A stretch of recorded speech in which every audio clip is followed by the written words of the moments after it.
Assalamualaikum warahmatullahi wabarakatuh. Salam Om Swastiastu, Namo Buddhaya, salam kebajikan. Perkenalkan, nama saya Muhammad Samuel Ahsan dengan akhiran NIM 086. Saya merupakan mahasiswa Prodi Ilmu Administrasi Bisnis Universitas Pembangunan Nasional Veteran Yogyakarta yang sedang menempuh ujian akhir semester 3 pada tahun ini.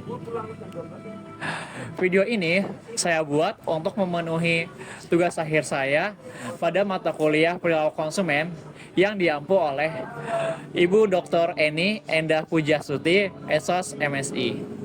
Video ini berisi analisis saya mengenai bagaimana perilaku konsumen dapat mempengaruhi strategi marketing perusahaan Adobe Incorporation. Di era digital saat ini, kreativitas menjadi salah satu pendorong utama dalam berbagai sektor, seperti bisnis, pendidikan, hiburan, maupun teknologi. Kemampuan untuk menghasilkan konten visual yang menarik dan berkualitas tinggi menjadi kebutuhan yang tak terelakkan di tengah perkembangan media digital dan platform online. Software kreatif memainkan peran penting dalam mendukung proses ini, yang memungkinkan individu dan organisasi untuk merealisasikan ide-ide mereka secara efisien, profesional, dan informatif. Dalam dunia yang semakin visual, komunikasi berbasis gambar, video, desain grafis, dan animasi terbukti lebih efisien dan efektif dalam menarik perhatian audiens dan menyampaikan pesan.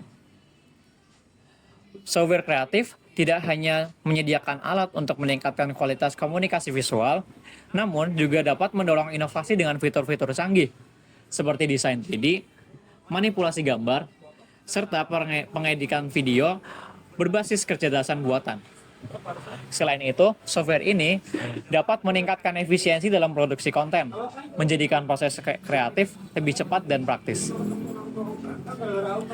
Pentingnya software kreatif juga tercermin dalam dunia bisnis dan pemasaran, di mana konten visual menjadi salah satu elemen kunci dalam menarik dan mempertahankan audiens.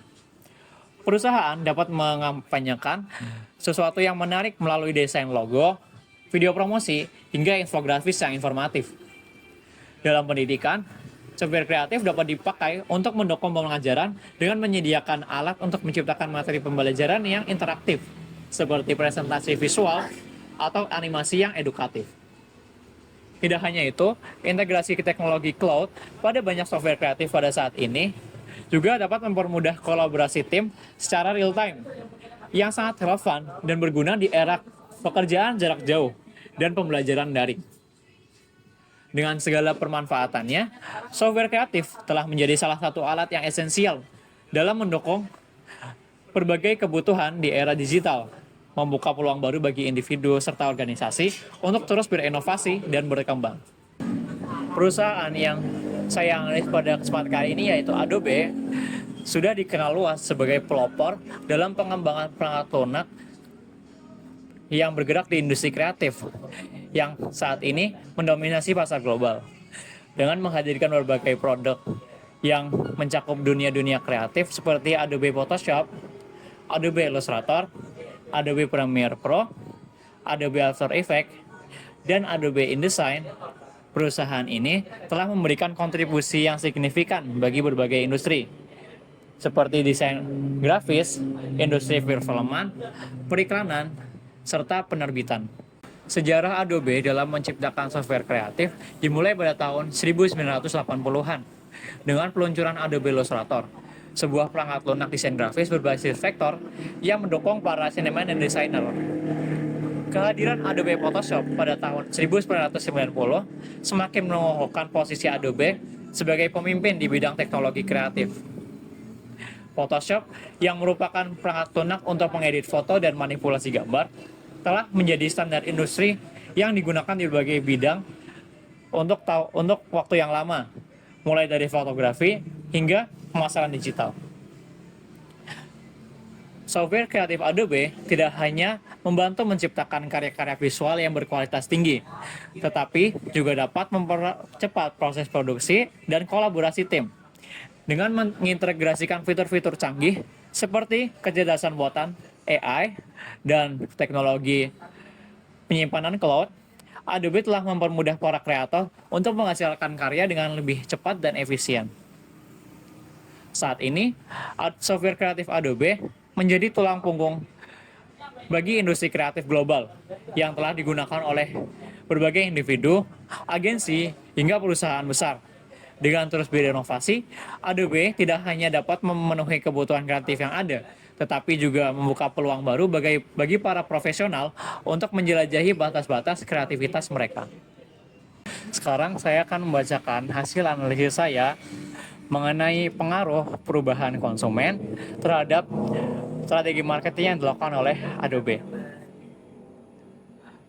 Perusahaan Adobe yang bergerak di bidang kreatif ini menyasar target pasar, yaitu mahasiswa maupun pelajar, serta amatir maupun orang yang menyukai dunia kreatif sebagai hobi, serta profesional yang bekerja di industri kreatif. Perilaku konsumen yang saya amati, yaitu yang pertama, ada mahasiswa membutuhkan perangkat lunak untuk mengerjakan tugas yang berkaitan dengan dunia kreatif dan membutuhkan software kreatif ini.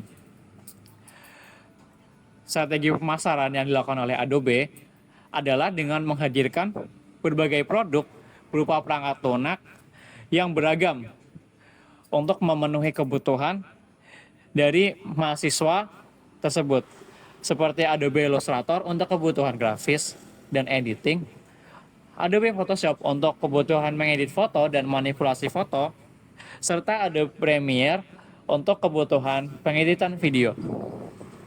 Perilaku konsumen yang saya amati yang kedua, ada harga langganan Adobe yang terlalu mahal bagi sebagian kalangan. Adobe menawarkan beberapa strategi pemasaran untuk menjawab perilaku konsumen ini. Yang pertama, ada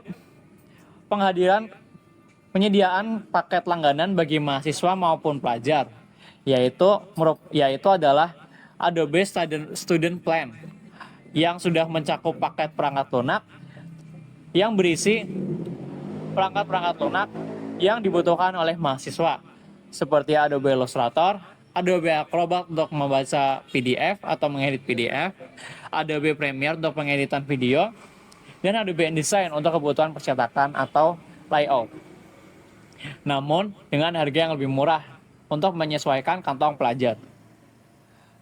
Yang kedua, ada menyediakan perangkat lunak alternatif dari Adobe yang memiliki fungsi yang serupa, namun dalam versi yang tidak berbayar atau gratis, seperti Adobe Fresco untuk kebutuhan ilustrasi.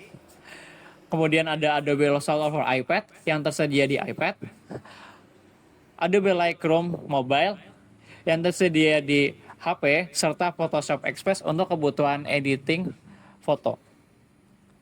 Kemudian yang ketiga, ada menyediakan opsi free trial selama 1 bulan bagi mereka yang ingin mencoba pengalaman menggunakan software Adobe sebelum mencoba untuk berlangganan selama 1 bulan. Kemudian perilaku konsumen yang saya amati ketiga adalah mereka membutuhkan software yang sudah berstandar industri untuk keperluan pekerjaan. Strategi yang digunakan oleh Adobe untuk menjawab perilaku konsumen ini adalah menghadirkan software dengan fitur-fitur terbaru yang dapat membantu pekerjaan di dunia kreatif. Perilaku konsumen yang selanjutnya yaitu adalah mereka menginginkan sesuatu yang dapat mempermudah pekerjaan. Adobe menjawabnya dengan menghadirkan inovasi baru berupa Adobe Generative AI yang hadir pada tahun 2024 ini, yang dapat membuat gambar dari sebuah prompt atau dari sebuah tulisan, yang pastinya hal ini dapat meningkatkan efektivitas dan kinerja pengguna untuk keperluan dunia kreatif. Perilaku konsumen yang terakhir yaitu mereka menginginkan sesuatu yang simpel dan juga terintegrasi. Adobe menjawabnya dengan meluncurkan Adobe Creative Cloud yang merupakan paket lengkap yang sudah memuat 20 lebih software Adobe dan juga memungkinkan penyimpanan berbasis cloud yang dapat membuat pengguna merasa lebih mudah untuk mengerjakan suatu tugas atau desain secara real time dari berbagai tempat, atau untuk berpindah-pindah software secara mudah sesuai kebutuhan. Mungkin cukup sekian presentasi dari saya pada tugas akhir mata kuliah perilaku konsumen pada semester 3 ini. Jika ada kesalahan penggunaan kata maupun perbuatan ketika penyampaian materi tadi, saya mohon maaf. Wabillahi taufik wal hidayah, waridul inayah. Wassalamualaikum warahmatullahi wabarakatuh.